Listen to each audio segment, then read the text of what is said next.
It started pouring just after I left the hardware store. Thunder hit so hard, my windshield wipers skipped. Lightning every few seconds, like a strobe light in the sky. The kind of storm you don't drive through. But I had no choice. I was heading back to my uncle's cabin, remote, no signal, one-lane gravel road in. Why I thought that was a good idea, I still don't know. I was about 20 minutes from the cabin when I saw it. A tree had fallen across the road. Big, old, thick trunk, no way around. I reversed, thinking I'd just backtrack. But I didn't get far before I saw something worse. Another tree, blocking the road I came from. I pulled over, put the car in park and checked my phone. No bars, not even 911 would connect. I was boxed in, between two downed trees in a thunderstorm on a road nobody used. I figured I'd just wait it out. Try walking once the rain let up, but it didn't. Around midnight, I saw something strange. A light, deep in the trees, like someone had a lantern or flashlight. It was moving, slowly, stopping, then moving again. I turned off my car lights to get a better look. That's when the light turned and started heading towards me. I locked the doors, rain pounding, thunder rolling. I sat in silence. Then 3 knocks on the back window. I turned, no one there. But the side mirror, it was foggy, like someone had just breathed on it. Lightning lit up the woods for a second. And in that flash, I swear I saw someone standing 10 feet away, just standing there, soaked still and watching me. Next flash, gone. I couldn't tell if it was real or if the storm was playing tricks, but my gut said run. I opened the glove box for a flashlight. That's when I noticed something. A note, folded neatly, tucked under the manual. I opened it. You should have stayed on the main road. I couldn't wait anymore. I put the car in gear, aimed for the softer part of the woods beside the road, and gunned it. Branches scraped the side. Mud flew. But I broke through, back onto pavement, back to lights, back to other cars, and I never looked back. The sheriff said those trees didn't fall naturally. One had clean cuts, like a chainsaw. And the road I turned off from? It didn't exist on any local map. I don't know who was out there, but I do know they were waiting for someone like me. And next time it storms that hard, I'm staying the night, no matter where I am. I was staying at my cousin's hunting cabin for a weekend alone, needed to unplug. No phone, no work, just firewood and silence. It was deep in the hills. Closest neighbor, maybe 8 miles. That Friday night, the storm started. Not a drizzle. I'm talking full-on thunder, shaking the windows, wind howling like it wanted in. And just after 11, the power went out. I lit the fireplace, cracked open a beer and sat in the chair with a book. That's when I heard it. 3 knocks at the door. I froze. No car sounds, no headlights, just the storm. Then again, knock, knock, knock. I grabbed the fire poker and opened it slowly.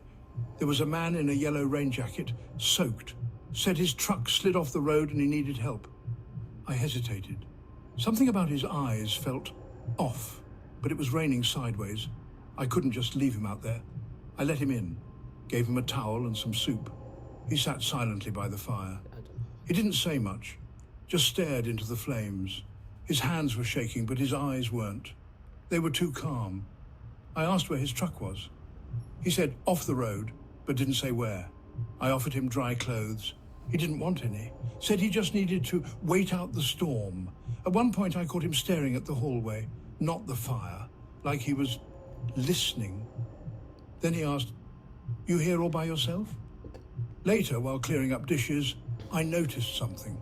There were 2 dirty plates, but I only remembered making one for myself. I swear, just one. I asked if he ate earlier. He said no, just stared. I couldn't figure it out until I went to throw out the trash. By the back door, there were muddy boot prints, not one set.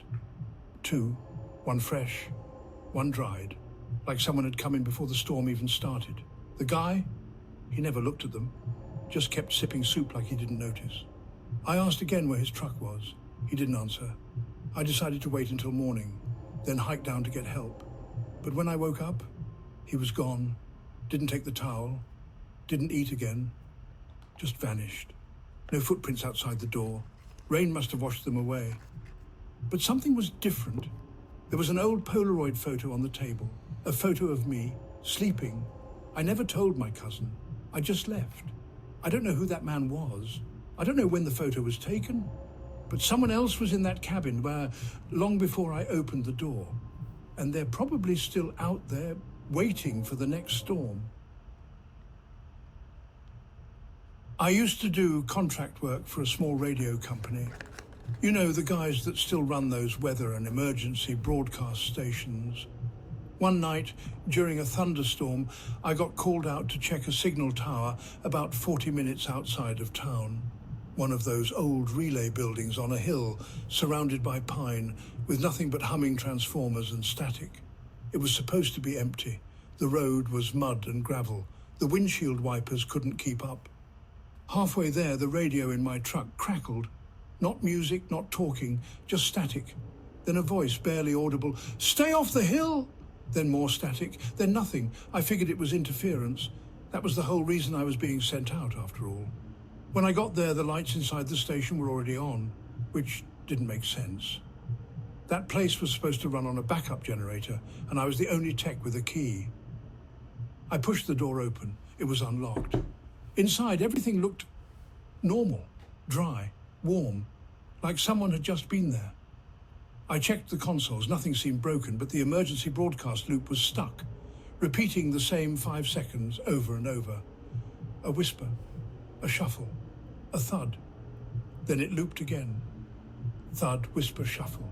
Not words, just sounds, like someone was in the room when it recorded. I turned around, and that's when I saw it. A yellow rain jacket, dripping wet, hanging on the back of a chair. It hadn't been there before. There were puddles under it.